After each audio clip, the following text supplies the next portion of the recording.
Hey, welcome into Purple Daily. This is sort of a bonus emergency episode.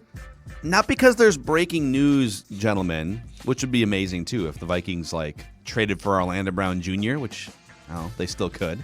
Mackie Judd, Declan, Purple Daily, presented by our friends at TCL TVs. TCL. Enjoy more of what you love with TCL. But it's an emergency episode because of what Pete Prisco has posted for his latest mock draft on CBS Sports. I want a mock! And it is, let's just say, we're gonna go through this in a second. If this happened, I think people would freak one way or the other. Would you agree that if, and we're gonna get to it, but if this happened, that it would create more consternation, elation, discussion? This would cause people to freak inside and outside of TCO Performance Center. Let's just put it that way. Yes. Okay. So let's do it. An emergency bonus midweek mock episode here of Purple Daily. I'll pop this on the screen for the YouTube audience. Please click the subscribe button if you are watching on YouTube. Daily Vikings Entertainment in your feed. You can also find the audio version of this on scorenorth.com, Apple, Spotify, or anywhere you find podcasts. All right, boys, let's go through it. This is Pete Prisco, CBSSports.com, and his mock draft, starting with pick number 1. Not surprisingly, Trevor Lawrence to the Jacksonville Jaguars. Bold move. Yeah. Zach Wilson to the Jets, number 2. Just another mock draft. Mm-hmm. Nothing to see on this one. Okay. Justin Fields to the San Francisco 49ers. You know what? Yeah, I sort of like that. Yeah, I can see it. Okay, pick number 4, Kyle Pitts, tight end to Atlanta. God. Declan's guy.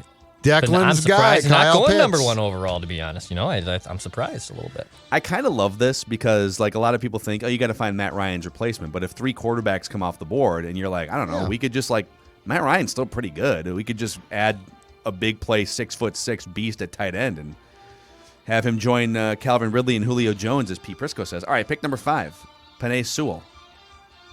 No shocker so far. Jamar Chase, wide receiver to Miami. Pick 7, Devontae Smith, who's now on here it says 175. He actually checks out at 166 according to the NFL data that was just sent out, so he could fall. What's his secret? What's his diet? Hey, Devontae, if you like podcasts, can you help me out? Send me your diet. It's called not sitting on the couch all day, I think. That's a bad diet. Man. Rashawn Slater, offensive tackle from Northwestern to the Panthers. Micah Parsons. So this is our first defensive player here, I believe. Micah Parsons to the Broncos. That's high. There's one guy falling that's slightly surprising right now. Mm-hmm. Patrick Surtain to the Cowboys. That seems to be one of the most common matchups in terms of mock drafts. Almost everyone has Patrick Surtain going to the Cowboys. Yes. Jalen Waddle going to the Giants. Little weapon for Danny Dimes out there in New York. I love that name. Danny Dimes. Danny Dimes. All right, Eagles taking J.C. Horn, the cornerback from South Carolina. Zim loves J.C. Horn, I guarantee you. Interesting here. Okay, Christian Darrisaw, offensive tackle to the Chargers. At 13. Elijah Vera Tucker's still there. So you're sitting here. You got Elijah Vera Tucker. You got Christian Barmore. By the way, the running tally of all the mocks we've presented on this show, Elijah Vera Tucker has gone 6 times to the Vikings. Christian Barmore 5. Darrisaw, who's off the board now, 4 times. Kwity Paye is still here. He's been mocked to the Vikings 3 times. Jalen Phillips has been mocked twice to the Vikings, and he's still on the board. So all these guys are still on the board for the Vikings. Yep. And right now, Zim is saying Kwity Paye. And Kirk at this point calls Rick, and he says, no, Elijah Vera Tucker, help me out, right? Kirk is saying, no, screw Zim, give me my guy for protection. And so now you got a decision to make. So do you take a pass rusher to please Zim, or do you take an offensive lineman to please Kirk Cousins? Or do you say to both of those and instead take Trey Lance, quarterback, North Dakota State? I am the game. Wow. Oh my God. Oh my God. Pete Prisco says they are set with Kirk Cousins for this year, but he has a huge cap hit next season. Lance will need time to sit and learn, which is why this would make sense.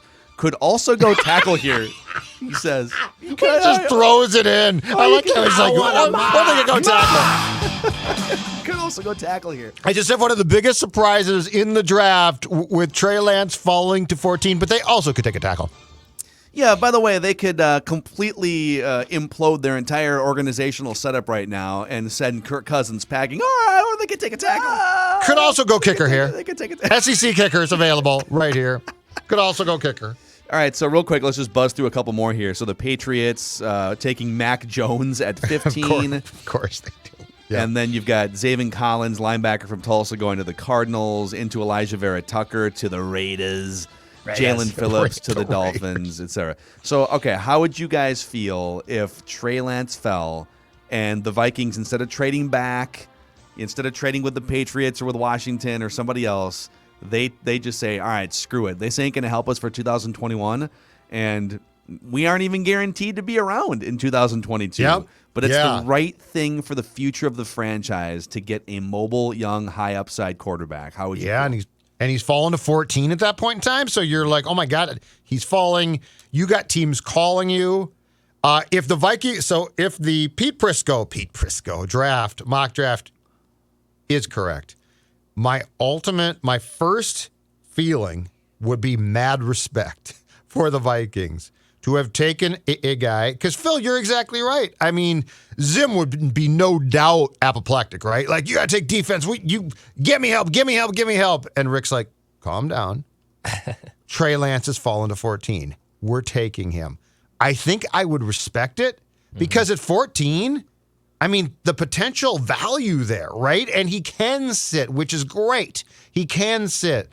I mean, if you've seen enough to decide that Trey Lance has the capability to be the long-term answer for the Vikings at QB, one, I respect that. And two, here's the second thing. So here's the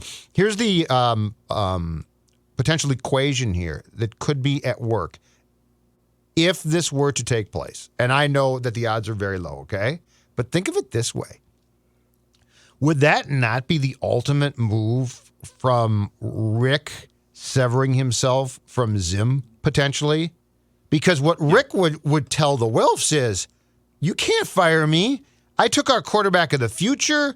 I'm going to hire an offensive coach in 2022. He's going to develop this kid. I think that it wouldn't be, I don't think that it would be a gutsy call in Rick being potentially making a move thinking I'm gone. I think it would be Rick saying, you know what, Mike, it's been fun. You're a defensive guy. I have given you a ton of help, which he has now, to potentially rebuild the defense. But I'm going to pivot now, and I'm going to take a quarterback who I like because I think that there's a good chance we'll fire you, and I will stick around to see the next coach develop Trey Lance. Yeah, I mean, there's almost no way Mike Zimmer would be on board with this, right? Am I over projecting that? Like, there's no way he would be on board with this. You're correct.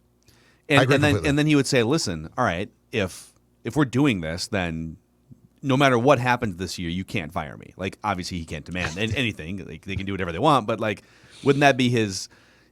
And you're right. It would be Rick Spielman's way of saying either, all right, well, you're gonna have to get used to this, and you're gonna have to work with this guy to some extent, or at least encourage your offensive staffers to work with this guy. You don't draft Trey Lance, who is, by the way, going to be 20 years old still at draft time. And he only has like 300 passing snaps under his belt as a college quarterback. And he hasn't played against, he's super raw. And that's the reason why he would fall in the draft. That's not a guy that you can just like let sit holding a clipboard without max development and molding with your offensive staff. You have to work with him. You're going to need Kirk to help him in some ways, which is asking a lot, potentially, right? So I don't know if this works with the current setup, but I'm here for it. I would approve of this because I think so many times we get so fixated on the next season. What can you do for 2021? Instead of taking a step back and saying, if you want to win a Super Bowl long term, you might have to do something that doesn't exactly help you for this year. You might have to do something that might pay off in 2022 or 23. a contract that's going to be super team friendly for 5 years. I also love on NFL.com. This is the amazing thing about Trey Lance. So they list all of his strengths, right? Like he's a film junkie with a high football IQ. Who's not? All right. Who's not, right? Football! Makes calls to set his own protections. He has bouncy feet for accelerated pocket setups, which is a good thing. What's he, Tigger? He's a play fake aficionado from under center, and they literally list like 15 different strengths. Okay. Yep. The weaknesses. These are the two top weaknesses, okay, according to NFL.com. Mm-hmm. Inexperienced, and he's only 20 years old. That's it. So now there's other things like has a tendency to void the pocket rather than surveying. Sometimes leaves lower half behind, diminishing his drive velocity. Come on! Read that again and read it slowly. Yeah, read it slowly. Leaves lower half behind, diminishing his drive velocity. Football.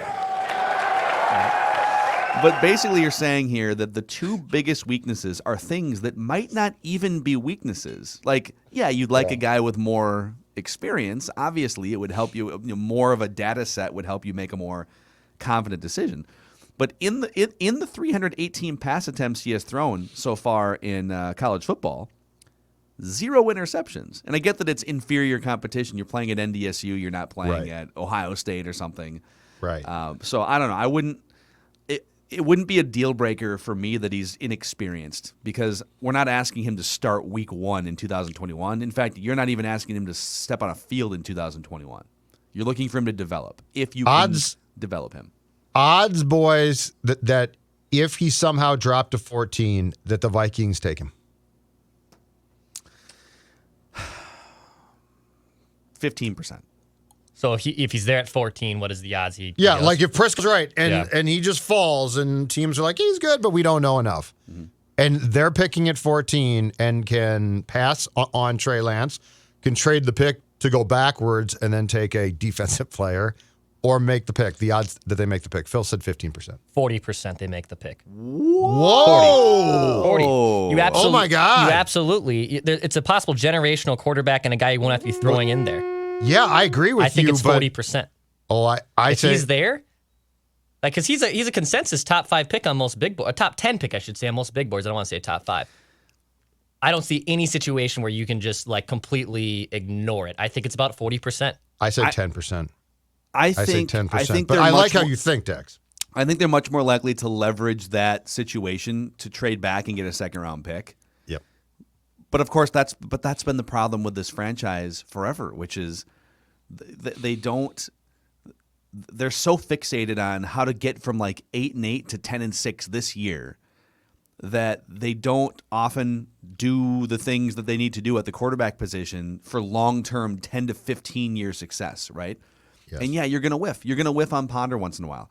Trey Lance probably has a 50 to 70% chance of being a whiff. But he also has like a 25 to 30% chance of being one of the top 6 or 7 quarterbacks in the league for like the next 10 years. And sometimes you have to roll the dice on those odds. And Phil, I think the difference is this too. The Ponder draft was we have to find a QB. Like we have to. We absolutely have to. We've got, McNabb we're trying to trade for. I mean, come on, right? This is different in the sense that you have the luxury of this guy not playing, which to me is a huge thing. So if you think the worst thing, and I'm not saying that Ponder was going to be good because he was probably destined to not be good. Yeah. But the worst thing was 5 weeks in, McNabb stinks, and they're like, let's throw the kid in and play him. That hurts you right there. So I think that if you have the ability, and Cousins, you know what, who cares? He's not going to like it, but I think if you have the ability to bring Trey Lance in, have him work with the right people, and Kirk is starting, there should be no question about this is his year to learn. And I know that the fan base, as soon as Kirk struggles, would say play Trey Lance. But if you are the team and you're smart, you've got a year to play with here to develop him. So There's a lot to be said for the potential of the pick if he falls, but I don't see, because of where Mike and Rick are at contractually, I think they trade back. If he's there, which I think that there's a very small percentage chance that he would actually fall to 14 anyway. Yeah. Do you think? Let me ask you this. Actually, I have an ownership question in a second. Just a shout out to Federated. Federated is powering this emergency midweek mock. Reckless. Where, Pete Prisco has the Vikings drafting Trey Lance. So if you're a business owner in the state of Minnesota and you're looking for a few things: frontline protection, you're looking for risk management tools, you're looking for peace of mind and a way to maximize the success of your business, Federated is here to help you. They recently launched My Shield, the online client destination for risk management resources. Find out more about how Federated can help your business at federatedinsurance.com or download the app. And remember, at Federated, it's our business to protect yours. What do you think the Wilfs would want the Vikings to do on the clock? You know, imagine the movie Draft Day when that weird owner is like meddling in every decision, right? Sonny! Yep. Sonny! I'm flying back, and I'll be back in 2 minutes. The Wilfs are pounding on the war room door. Rick! Ziggy's mustache is just curled up. What do you think the Wilfs would want the Vikings to do at pick 14? Groucho Marx. If you went to the Wilfs and said, listen, guys, we're on the clock. We have 10 minutes. Trey Lance is on the board. Yeah. We didn't think he was going to fall this far, but we have to consider this now. He could be. Yes. He's not going to help us in 2021 win games. He just won't. But he could be our franchise quarterback of the future. Yeah. What do you think the Wilfs would want? I think the Wilfs would rather the Vikings trade down and get a piece that can maybe help them win an extra game this year. I think if they had it, so I think the answer to the question is different depending on who was in charge and who was coach, okay? So I think if they had fired Zim after last year and they had gone to an offensive guy who could sit the Wilfs down and be like, Trey Lance can do this, he can do that, right? Like there are comparisons with, Mahomes or Wilson, I don't know. I think that the Wilfs would be in and say, oh, this is great, this is fantastic. But because of the people that run their team and the rhetoric that they are probably spewing to the Wilfs, I think that you're right. I think that the Wilfs will say, win now. What's going to win now? And the problem is they have become obsessed year to year being competitive. Instead of what's the track here? What's the crescendo to a title? They are like, you know what? We're always competitive. Aside from like 1 year or 2 years, we're competitive. And so with the way that they've been conditioned to think by this current administration, yes, I think the answer is what's going to help us win as many games as possible in 2021. There's another factor, and I think Dex will resonate with this too. Like, there's another factor here that we don't really talk about much because we're so fixated, as we should be, on what should the Vikings do to win a Super Bowl. But the other factor here when it comes to Trey Lance being on the board at 14 and whether they should take him or not, it would just be super fun. Wouldn't it? Wouldn't it just be super fun if they drafted Trey freaking Lance at 14, if that scenario presented itself? I mean, also a Minnesota kid. There's a potentially of a Minnesota kid playing for the Minnesota Vikings at quarterback. Like, I think everyone forgets that. He went to Marshall High School and was the number one quarterback out of the state. And Mr. Row the Boat, PJ Fleck, said, no, I'm going to make you a cornerback. And he said, well, peace out, PJ Fleck. I'm not rowing the boat here. And I respect the hell out of him for that decision. PJ Fleck being my bad. But to the point, though, of the Wilfs, what would they want to do? Actually, I think they would not be hell-bent on fire if they took Trey Lance at 14. I think they really, we talked about it on Friday's episode of grading the Wilfs as owners. I think they have trust in Spielman and the scouting room and everything they do, that they put the trust in them. I don't think they would influence this pick at all. And if anything, I think they would back it and they give you some, owner speak. Of course, we're all supportive of Trey Lance in this selection. Yeah, I don't think you're they all fired. Yeah. I don't think they would have that mantra. I don't think it'd be a Jerry Jones type of situation. Well, they wouldn't block it, but I don't think that they'd be excited about it because I think that they have been conditioned now. And look, they are. Part of what I like about them is, for the most part, they do not make football decisions for their people. They empower them, which is a smart thing, right? Mm-hmm. But this current group, Dex, has basically conditioned the Wilfs to think what?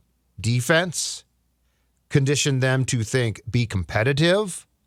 Now, I think you talk about a Super Bowl potential there, but you are trying to basically, in the Vikings world, in my opinion, their strategy is let's make the playoffs and then try to make a run from there, right? So they've been conditioned at this point in time by Rick, by Rob, and by Mike, I really believe, to be like, what's going to help us win now? And Trey Lance wouldn't help you win now. But it's an intriguing discussion. And if Eric Bieniemy was now the coach of this team, I really think that the Wilfs then would say, oh, great, quarterback, we'll have our quarterback. Mm-hmm. But keep in mind, too, anything that the Vikings do that makes too big of quarterback splash is a reflection on Kirk, who they signed to an extension. And there's a lot of pride there, and there has been a lot of people convincing a lot of people that Kirk can win. And the discussions that we have are not reflective of the discussions, I don't think, that the Vikings have when it comes to Kirk. I also want to add one more thing here, too, on this, that it wouldn't be necessarily a direct comparison between who's the better quarterback, a young Trey Lance over the next 3 years or a middle 30s Kirk Cousins. It would be based on their salaries in a salary cap league and what their cap hits are and how good they are, all of those things bundled into one. Which quarterback situation gives your team? People always talk about you can't put quarterback wins and losses on a quarterback. It's a team win and loss. Well, then maybe one guy shouldn't be taking up 22% of your salary cap in 2022, which is what this is headed toward, right?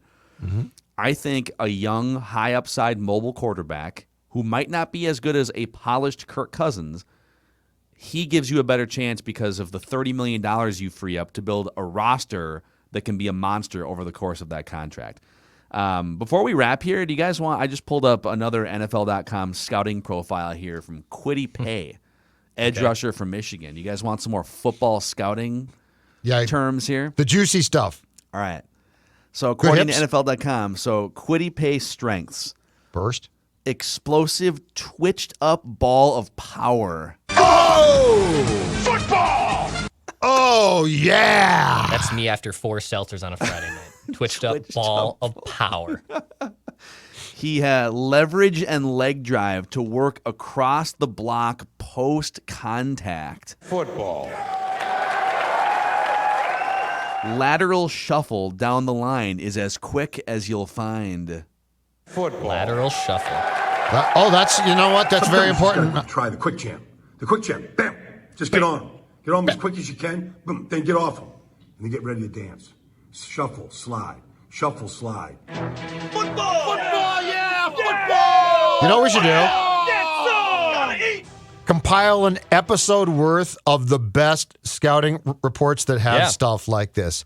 Just the best. I mean, these terms, they're so fresh. We did this on Score North Live last year with Rami and Collar. We would just read off scouting profiles of current Vikings players, and they would guess them off, and it would be hilarious, like hip slide. But I love the terms. Quick hands. I love the terms. He leaves his hips behind. I'll put some together for you guys for later this week, early next week, and it is football porn. For sure. Make no mistake, it is football porn. Oh, it's amazing. Oh man, here's another one.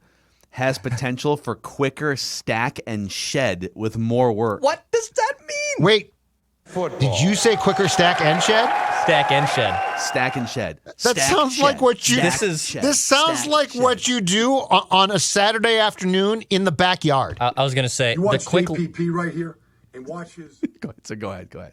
I would say the quick lateral movement and the shuffle slide, like when life returns back to normal, we can be packed inside dive bars. That's me trying to orchestrate. He's got quick lateral movement. I used to have slide. That's what I used to do. Yeah, because you got to slide. Duck in. Boom. Always has cash in hand, ready to the for bartender. To the bar. Boom. Right to the bar. Watch this throw here to Cameron Brayton.